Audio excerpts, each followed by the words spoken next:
سید سلیمان ندوی۔ سید سلیمان ندوی ضلع پٹنہ انڈیا کے ایک گاؤں دسینہ میں پیدا ہوئے۔ تعلیم دارالعلوم ندوۃ العلماء لکھنؤ سے حاصل کی اور اسی ادارے سے وابستہ اور علامہ شبلی نعمانی کے خاص تلامذہ میں شامل ہو گئے۔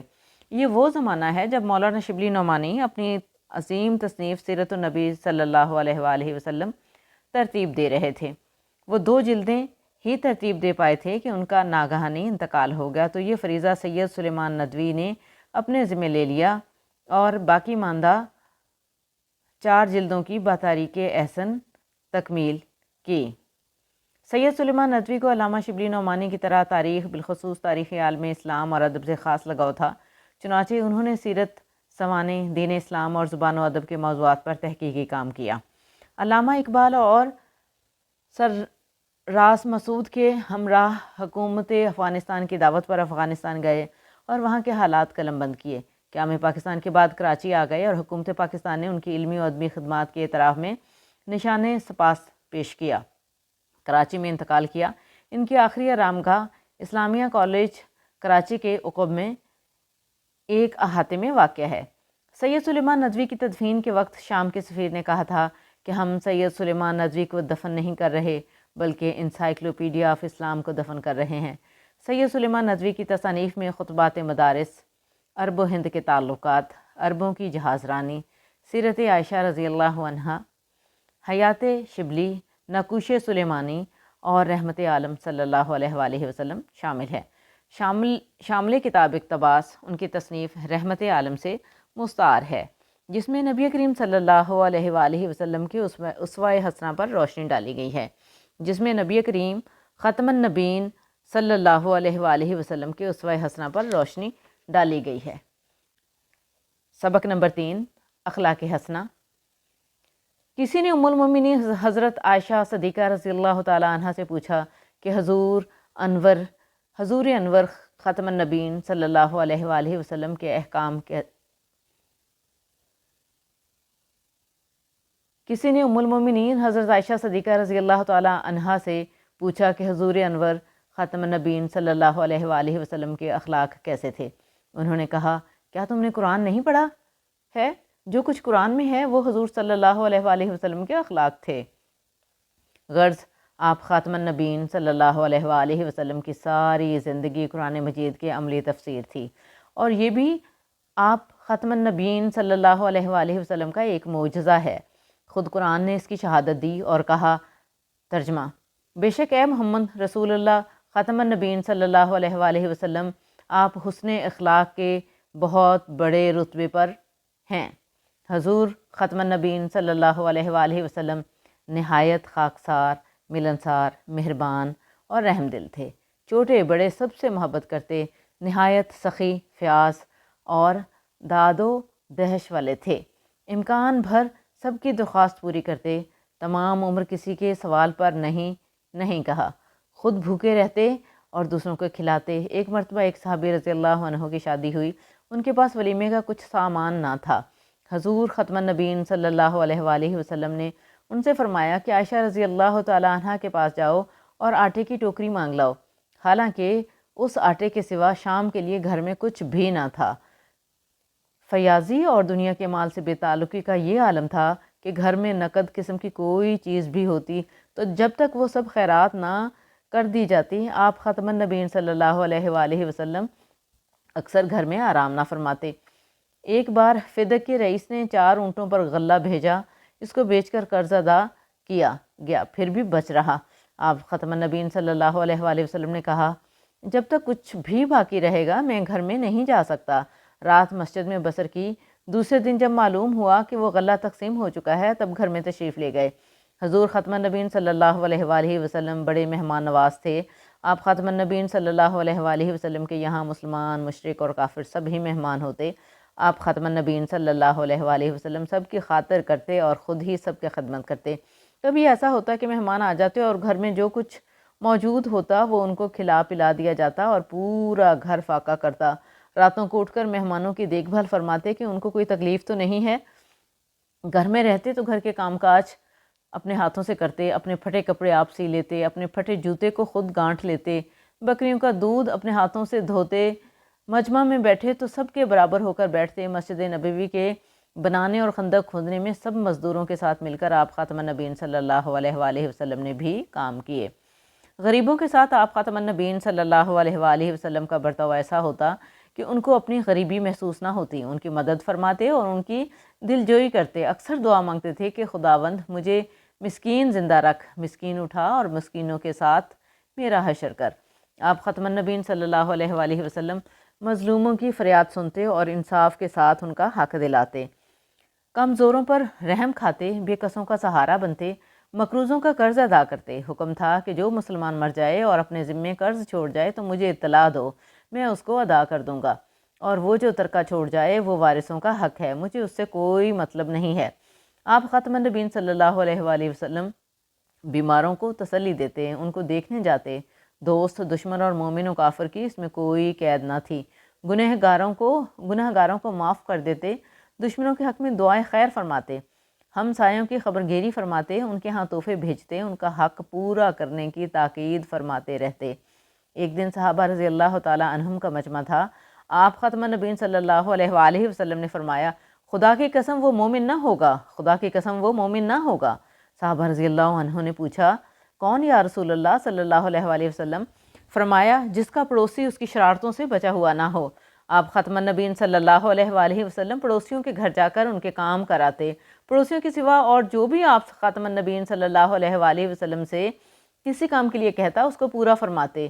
بیوہ ہو یا مسکین یا کوئی اور ضرورت مند، سب ہی کی ضرورتوں کو آپ ختم النبیین صلی اللہ علیہ وآلہ وسلم پورا فرماتے اور دوسروں کے کام کرنے میں عار محسوس نہ کرتے۔ بچوں سے بڑی محبت فرماتے تھے، ان کو چومتے اور پیار کرتے تھے۔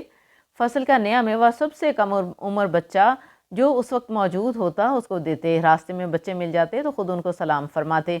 اسلام سے پہلے عورتیں ہمیشہ ذلیل رہی ہیں، لیکن ہمارے حضور ختم النبیین صلی اللہ علیہ وآلہ وسلم نے ان پر بہت احسان فرمایا، ان کے حقوق مقرر فرمائے اور اپنے برتاؤ سے ظاہر فرما دیا کہ یہ طبقہ حقیر نہیں ہے بلکہ عزت اور ہمدردی کے لائق ہے۔ آپ ختم النبیین صلی اللہ علیہ وآلہ وسلم کے پاس ہر وقت مردوں کا مجمع رہتا تھا۔ عورتیں دلیری اور بے تکلفی سے آپ ختم النبیین صلی اللہ علیہ وآلہ وسلم کے مسائل پوچھتیں، لیکن آپ ختم النبیین صلی اللہ علیہ وآلہ وسلم برا نہ مانتے، ان کی خاطرداری کا خیال رکھتے تھے۔ آپ ختم النبیین صلی اللہ علیہ وآلہ وسلم ساری دنیا کے لیے رحمت بن کر آئے، اس لیے کسی کے ساتھ بھی زیادتی اور نافرمانی کو پسند نہ فرماتے تھے۔ یہاں تک کہ جانوروں کے ساتھ لوگ جو بے پرواہی برتتے تھے وہ بھی آپ ختم النبیین صلی اللہ علیہ وآلہ وسلم کو گوارا نہ تھا، اور ان بے زبانوں پر جو ظلم ہوتا آیا تھا اس کو روک دیا۔ آپ ختم النبیین صلی اللہ علیہ وآلہ وسلم کی نظر میں امیر و غریب سب برابر تھے۔ قبیلہ مخزوم کی ایک عورت چوری کے جرم میں گرفتار ہوئی۔ لوگوں نے حضرت اسامہ رضی اللہ عنہ سے، جن کو آپ ختم النبیین صلی اللہ علیہ وآلہ وسلم بہت چاہتے تھے، سفارش کرائی۔ حضور ختم النبیین صلی اللہ علیہ وآلہ وسلم نے سب سے فرمایا، تم سے پہلے کی قومیں اسی لیے برباد ہو گئیں کہ جب کوئی بڑا آدمی جرم کرتا تو اس کو چھوڑ دیتے، اور جب معمولی آدمی جرم کرتا تو وہ سزا پاتا۔ حضرت انس رضی اللہ تعالیٰ عنہ کہتے ہیں کہ میں نے 10 برس آپ ختم النبیین صلی اللہ علیہ وآلہ وسلم کی خدمت میں گزارے، مگر آپ ختم النبیین صلی اللہ علیہ وآلہ وسلم نے نہ کبھی ڈانٹا، نہ مارا، اور نہ یہ پوچھا کہ تم نے یہ کام کیوں کیا اور یہ کیوں نہ کیا۔ آپ ختم النبیین صلی اللہ علیہ وآلہ وسلم نے تمام عمر کبھی کسی کو نہیں مارا، اور یہ کیا عجیب بات ہے کہ ایک فوج کا جرنیل جس نے مسلسل 9 برس لڑائیوں میں گزارے اور جس نے کبھی لڑائی کے میدان سے منہ نہیں موڑا، اپنے دشمن پر کبھی تلوار نہیں اٹھائی اور نہ اپنے ہاتھ سے کسی پر وار کیا۔ احد کے میدان میں جب ہر طرف سے آپ ختم النبیین صلی اللہ علیہ وآلہ وسلم پر پتھروں، تیروں اور تلواروں کی بارش ہو رہی تھی، آپ ختم النبیین صلی اللہ علیہ وآلہ وسلم اپنی جگہ کھڑے تھے اور جان نثار دائیں بائیں کٹ کٹ کر گر رہے تھے۔ اسی طرح حنین کی لڑائی میں اکثر مسلمان غازیوں کے پاؤں اکھڑ چکے تھے۔ حضور ختم النبیین صلی اللہ علیہ وآلہ وسلم پہاڑ کی طرح اپنی جگہ کھڑے تھے۔ صحابہ رضی اللہ تعالیٰ عنہم کہتے ہیں، لڑائی کے اکثر معرکوں میں آپ ختم النبیین صلی اللہ علیہ وآلہ وسلم وہاں ہوتے تھے جہاں بڑے بڑے بہادر کمزور ہونا اپنی شجاعت کا آخری کارنامہ سمجھتے تھے، جہاں بڑے بڑے بہادر کھڑا ہونا اپنی شجاعت کا آخری کارنامہ سمجھتے تھے، مگر ایسے خوفناک مقاموں میں رہ کر بھی دشمن پر ہاتھ نہیں اٹھاتے تھے۔ سالہ سال کی ناکامی کی تکلیفوں کے بعد بھی کبھی مایوس مایوسی نے نہ آپ ختم نبین صلی اللہ علیہ وآلہ وسلم کے دل میں راہ نہ پائی، اور آخر وہ دن آیا جب آپ ختم نبین صلی اللہ علیہ وآلہ وسلم اکیلے سارے عرب پر چھا گئے۔ مکے کی تکلیفوں سے گھبرا کر ایک صحابی نے درخواست کی، یا رسول اللہ صلی اللہ علیہ وآلہ وسلم، آپ ہم لوگوں کے لیے کیوں مدد کی دعا نہیں فرماتے؟ یہ سن کر آپ ختم نبین صلی اللہ علیہ وآلہ وسلم کا مبارک چہرہ مبارک سرخ ہو گیا اور فرمایا، تم سے پہلے لوگ گزرے، ان کو آروں سے چیرا گیا، ان کے بدن پر لوہے کی کنگھیاں چلائی گئیں جس سے گوشت پوست سب کٹ جاتا، لیکن یہ تکلیفیں بھی ان کو حق سے نہ پھیر سکیں۔ خدا کی قسم، دین اسلام اپنے کمال کے مرتبے پر پہنچ کر رہے گا، یہاں تک کہ ثنا یعنی امن سے حذر موت تک ایک سوار اس طرح بے خطر چلا جائے گا کہ اس کو خدا کے سوا کسی کا ڈر نہ ہوگا۔ آپ ختم النبیین صلی اللہ علیہ وآلہ وسلم کا وہ عزم اور استقلال یاد ہوگا جب آپ ختم النبیین صلی اللہ علیہ وآلہ وسلم نے اپنے چچا کو جواب دیا تھا، چچا جان، اگر قریش میرے دائیں ہاتھ میں سورج اور بائیں ہاتھ میں چاند رکھ دیں تب بھی حق کے اعلان سے باز نہ رہوں گا۔ ایک دفعہ کا ذکر ہے کہ ایک بھوکا آپ ختم النبیین صلی اللہ علیہ وآلہ وسلم کے خدمت میں آیا۔ آپ ختم النبیین صلی اللہ علیہ وآلہ وسلم نے ازواج مطہرات میں سے کسی کے ہاں کہلا بھیجا، جواب آیا، گھر میں پانی کے سوا کچھ نہیں۔ آپ ختم النبیین صلی اللہ علیہ وآلہ وسلم نے دوسرے گھروں میں آدمی بھیجا، وہاں سے بھی یہی جواب آیا۔ غرض 8-9 گھروں میں سے کہیں پانی کے سوا کھانے کی کوئی چیز نہیں نکلی۔ ایک دن آپ ختم النبیین صلی اللہ علیہ وآلہ وسلم بھوک میں ٹھیک دوپہر کو گھر سے نکلے، راستے میں حضرت ابوبکر اور حضرت عمر رضی اللہ تعالیٰ عنہ ملے۔ یہ دونوں بزرگ بھی بھوکے تھے۔ آپ ختم النبیین صلی اللہ علیہ وآلہ وسلم ان کو لے کر حضرت ابو ایوب انصاری رضی اللہ عنہ کے گھر آئے۔